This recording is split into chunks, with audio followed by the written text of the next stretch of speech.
Assalamualaikum warahmatullahi wabarakatuh. Perkenalkan, nama saya Siti Rohmayanti dari jurusan Komunikasi dan Penyiaran Islam, Fakultas Usuluddin Adab dan Dakwah, YIN Syekh Nurjati Cirebon. Di sini saya akan sedikit menjelaskan tentang teori-teori komunikasi massa. Berikut dengan contohnya. Yang pertama adalah teori jarum hipodermik atau dikenal juga dengan sebutan teori peluru. Teori ini merupakan salah satu teori komunikasi massa, khususnya teori efek media massa yang digagas oleh Harold Lawless pada tahun 1920-an. Menurut teori jarum hipodermik, pesan digambarkan seperti sebuah peluru ajaib yang memasuki pikiran khalayak dan menyuntikkan beberapa pesan khusus. Teori ini juga menjelaskan bagaimana media mengontrol apa yang khalayak lihat dan apa yang khalayak dengar. Menurut teori ini, efek media terhadap khalayak massa bersifat langsung atau tertunda di masa depan. Contohnya adalah berbagai media massa seperti radio, film, serta periklanan telah lahir dan berkembang sangat pesatnya. Efek media massa digambarkan sangat mempengaruhi perilaku khalayak massa, dan dalam beberapa kasus dilaporkan sangat menakutkan. Kehadiran iklan melalui surat kabar dan majalah memiliki andil besar dalam konsumen masyarakat. Seperti digambarkan dengan banyaknya warga yang berbelanja di toko-toko swalayan. Teori yang kedua adalah teori kultivasi. Menurut teori kultivasi, televisi menjadi media atau alat utama di mana para penonton televisi belajar tentang masyarakat dan kultur di lingkungannya. Persepsi apa yang terbangun di benak penonton tentang masyarakat dan budaya sangat ditentukan oleh televisi. Para pecandu barat televisi akan menganggap bahwa apa yang terjadi di televisi adalah dunia nyatanya. Seperti contohnya adalah sinetron dan reality show. Tontonan seperti acara sinetron maupun reality show yang sering menunjukkan kekerasan, perselingkuhan, kriminal, dan lain-lain akan dianggap sebagai gambaran bahwa itulah yang sering terjadi di kehidupan realita. Padahal belum tentu semua yang terdapat pada tayangan itu adalah kejadian-kejadian yang sering terjadi di kehidupan kita ataupun di masyarakat.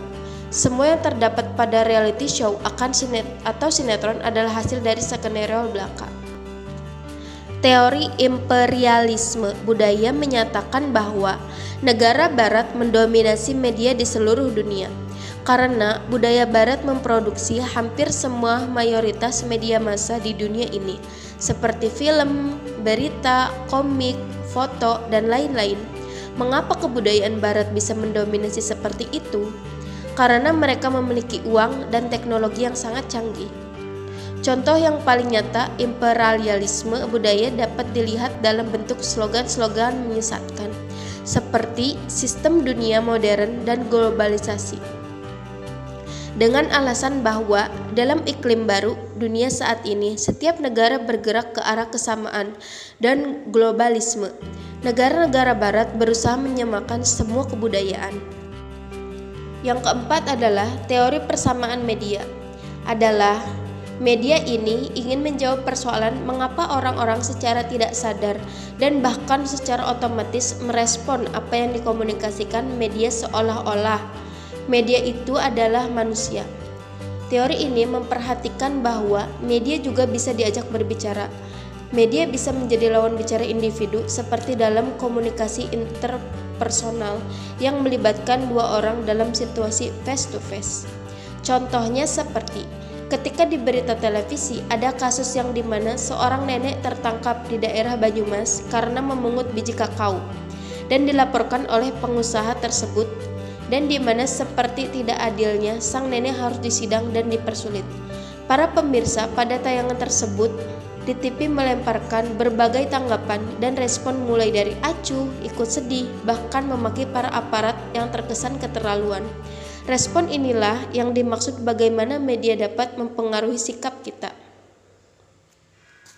Yang kelima adalah teori spiral keheningan atau kesunyian. Secara ringkas, teori ini ingin menjawab pertanyaan, mengapa orang-orang dari kelompok minoritas sering merasa perlu untuk menyembunyikan pendapat dan pandangannya ketika berada dalam kelompok mayoritas. Dalam kajian ini menitikberatkan peran opini dalam interaksi sosial. Contohnya, kasus Ahok menistakan agama. Kaum mayoritas beropini bahwa Ahok benar-benar menistakan agama, sedangkan kaum minoritas beropini sebaliknya. Di sini opini kaum mayoritas menekankan opini minoritas sehingga muncul pendapat umum bahwa Ahok menista agama, sehingga kaum minoritas menjadi ragu untuk menyuarakan pendapatnya, dan opini kaum mayoritaslah yang diterima oleh masyarakat. Selanjutnya adalah teori determinisme teknologi. Teori ini dikemukakan oleh Marshall McLuhan pada tahun 1962. Ide dasar teori ini adalah bahwa perubahan yang terjadi pada berbagai macam cara berkomunikasi akan membentuk pula keberadaan manusia itu sendiri. Seperti kita belajar, merasa, dan berpikir terhadap apa yang akan kita lakukan, karena pesan yang diterima teknologi komunikasi menyediakan untuk itu. Artinya, teknologi komunikasi menyediakan pesan dan membentuk perilaku kita sendiri. Sebagai contoh, betapa gelisahnya kita jikalau sampai terlewat satu episode sinetron kesayangan yang biasa kita tonton setiap hari. Atau mungkin kalau kita sudah lebih dari seminggu tidak membuka halaman berita di internet. Satu hari saja tidak menonton televisi, mungkin kita akan merasa betapa kita telah ketinggalan beberapa banyak informasi hari itu. Teori difusi inovasi. Di dalam teori difusi inovasi dikatakan bahwa komunikator yang mendapatkan pesan dari media massa sangat kuat untuk mempengaruhi orang-orang atau masyarakat. Dengan demikian, adanya inovasi atau penemuan lalu disebarkan melalui media massa akan berdampak kuat mempengaruhi massa untuk mengikutinya. Menurut teori ini, sesuatu yang baru akan menimbulkan keingintahuan masyarakat untuk mengetahuinya. Seseorang yang menemukan hal baru cenderung untuk mensosialisasikan dan menyebarkannya kepada orang lain. Salah satu contoh yang menerapkan teori difusi inovasi yaitu berkembangnya sistem pendidikan seiring kemajuan dan berkembangnya ilmu pengetahuan dan teknologi. Zaman sekarang, sistem pendidikan di dunia berkembang sangat pesat dengan menggunakan jejaring sosial atau internet. Teori yang kedelapan adalah teori kegunaan dan kepuasan. Teori ini mengatakan bahwa pengguna media memainkan peran aktif untuk memilih dan menggunakan media tersebut. Pengguna media berusaha untuk mencari sumber media yang paling baik di dalam usaha memenuhi kebutuhannya. Teori ini lebih menekankan pada pendekatan manusiawi dalam melihat media massa. Artinya, manusia itu mempunyai otonomi atau wewenang untuk memperlakukan media. Sebagai contoh, ialah pengguna ponsel. Ponsel atau teknologi yang relatif baru memiliki banyak kegunaan dan kepuasan yang menyertainya. Teori agenda setting.